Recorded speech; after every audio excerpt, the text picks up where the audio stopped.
Wayne Jones, thanks for joining us. It's my pleasure. What was the spark that led to your interest in music in the first place? Music?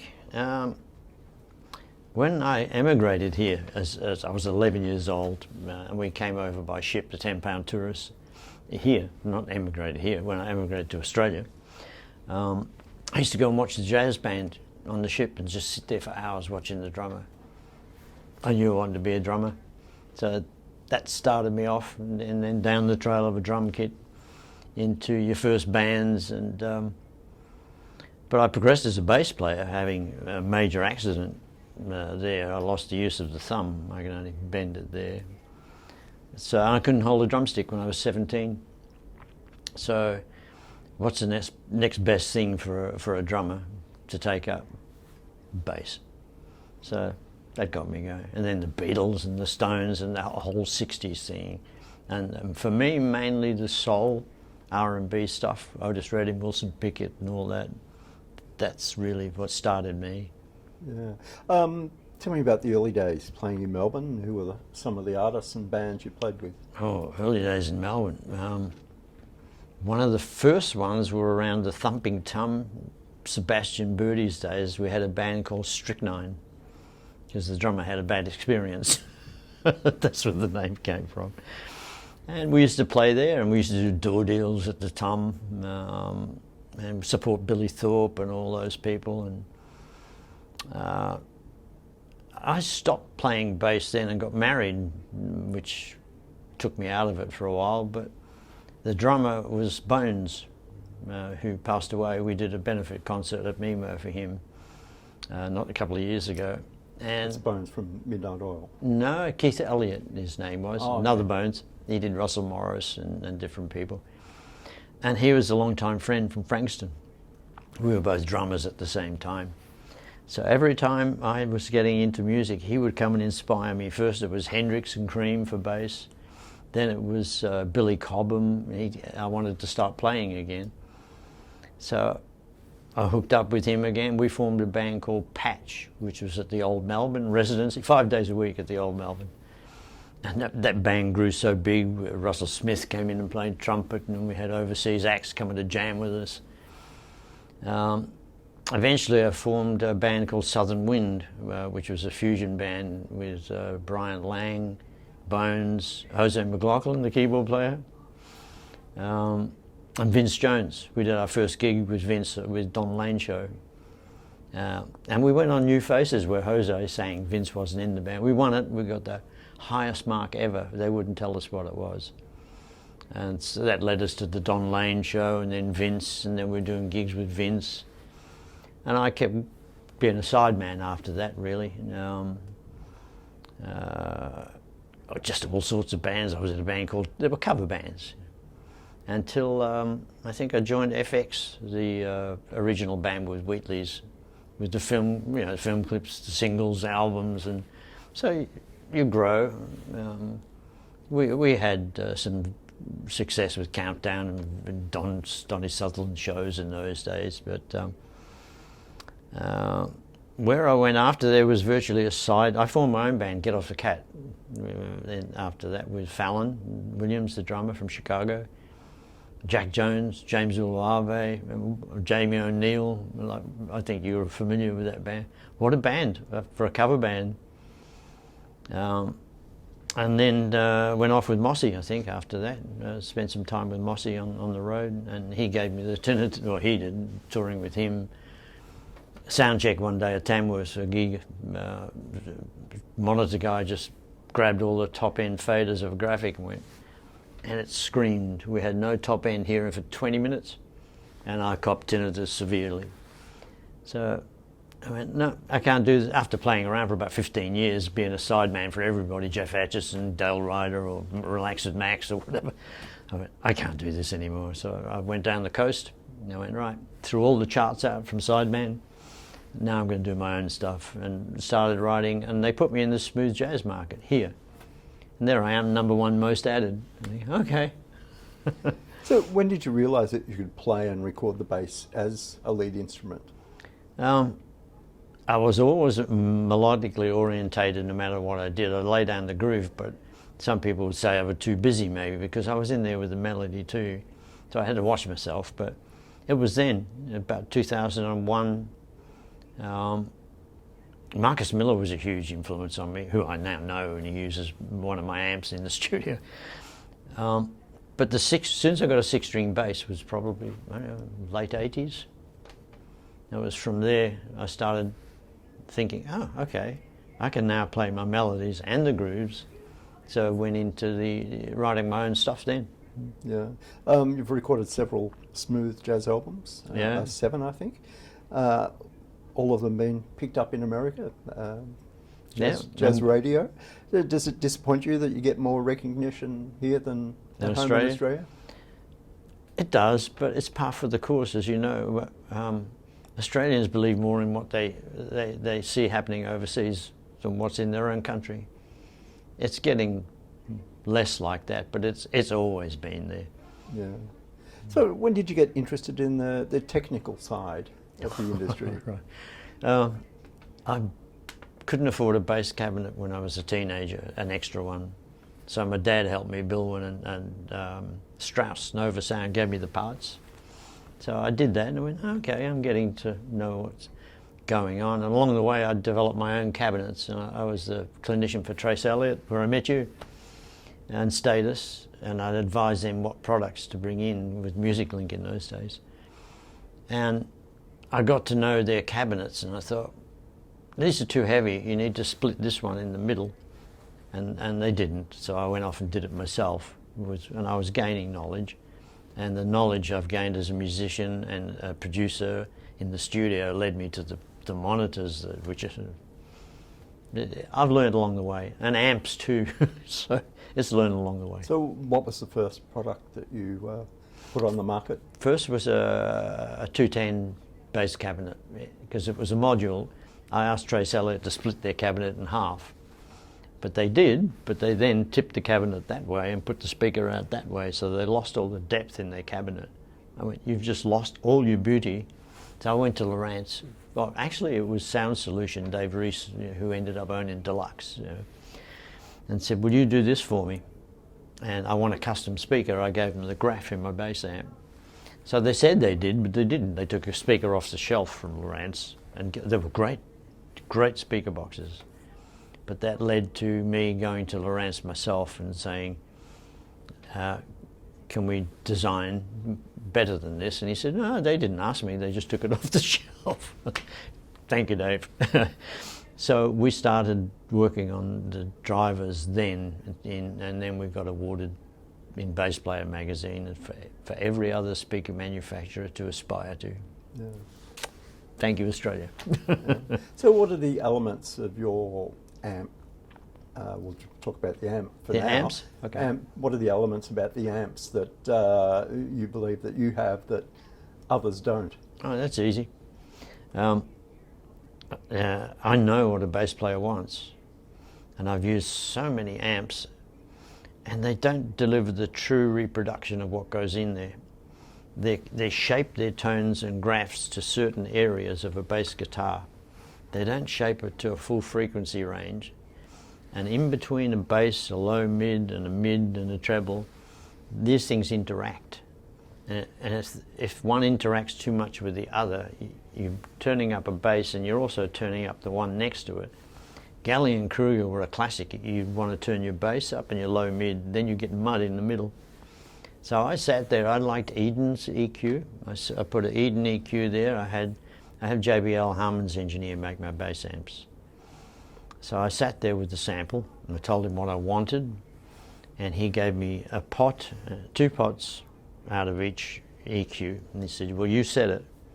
So I set the ring an E string. I set the frequency for the E for the bass, just where it bit, because that's, I know, for enough bottom end with the Q. So, okay, that's the E string with the bass. Let's go to the A string with the low mid. Bang.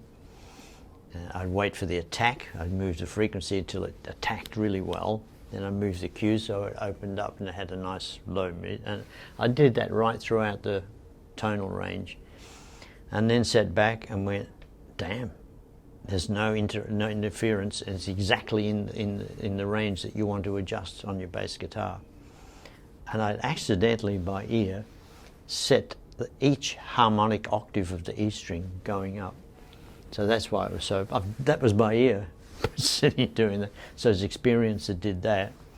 And then it's a matter of, okay, what do we want as a bass player? We want a DI out the back. We want active or passive bass. Bells, it's just standard things. And I put a stereo input as well as stereo out, and you can pan it left to right, and put a tube in there. So what you're having is a pristine amplifier. It doesn't matter if it's for bass or anything else, but it's fine-tuned to the bass. That's why what you plug in comes out exactly the same, and the players go, oh my God, I don't have to do anything. And the front of house engineer goes, thank you. Yeah. So you put your heart and soul into your products. Yeah. What's the best experience you've had of watching someone and listening to someone using your product? There's a production company, an artist here called Social House. They do Ariana Grande. This guy was her boyfriend too for a while. They're artists in their own right. I think they're called Bluebird.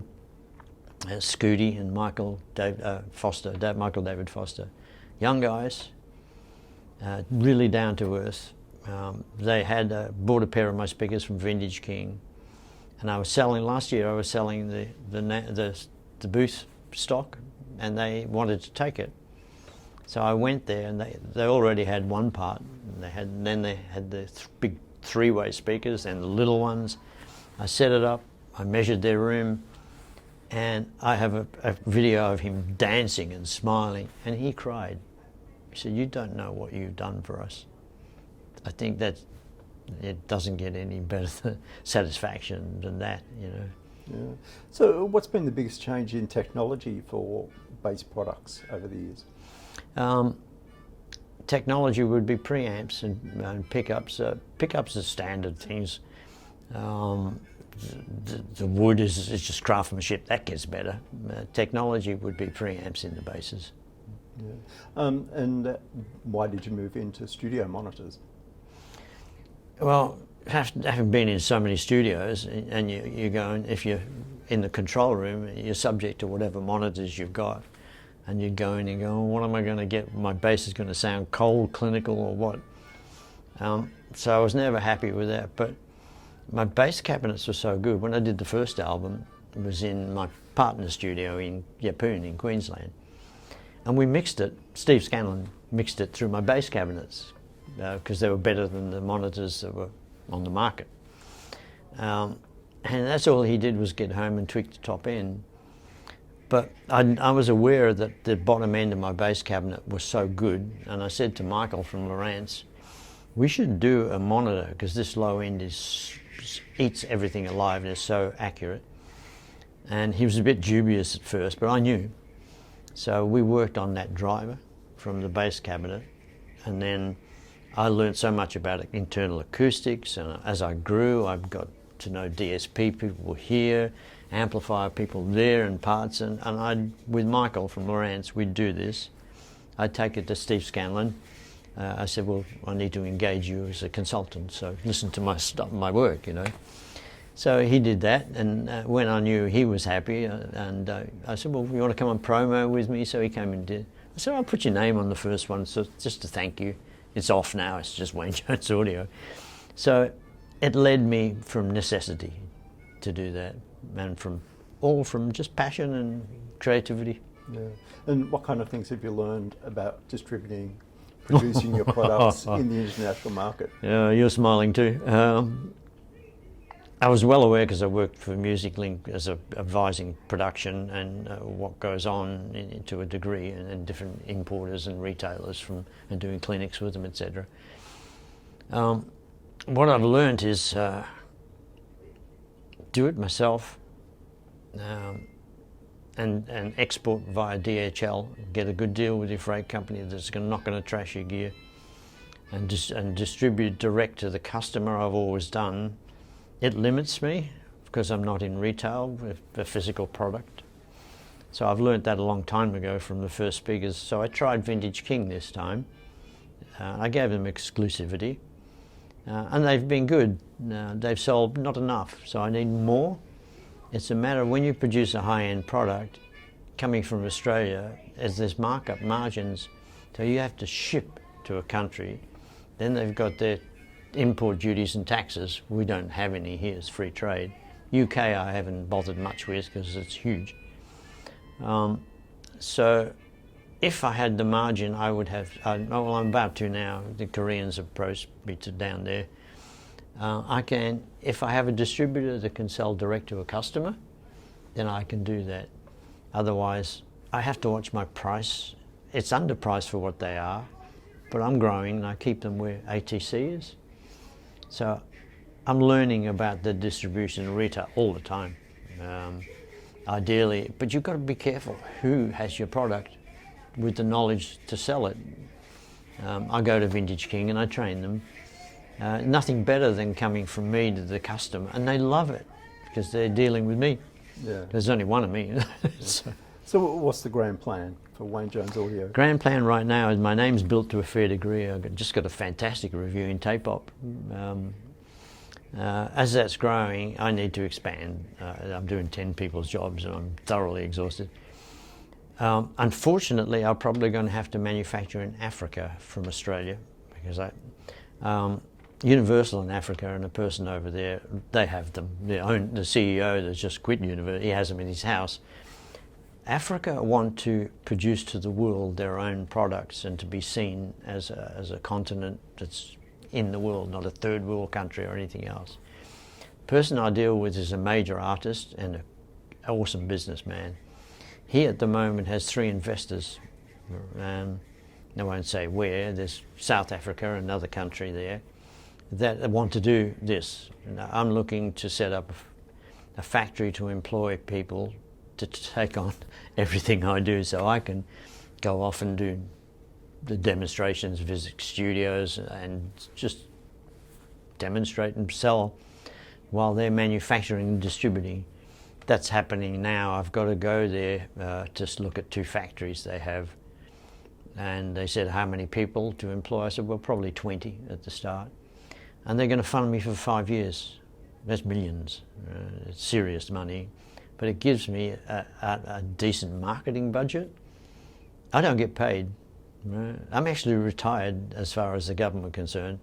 I'm on a pension. Right?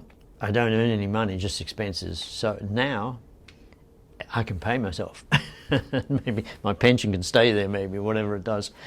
But I'll never retire either.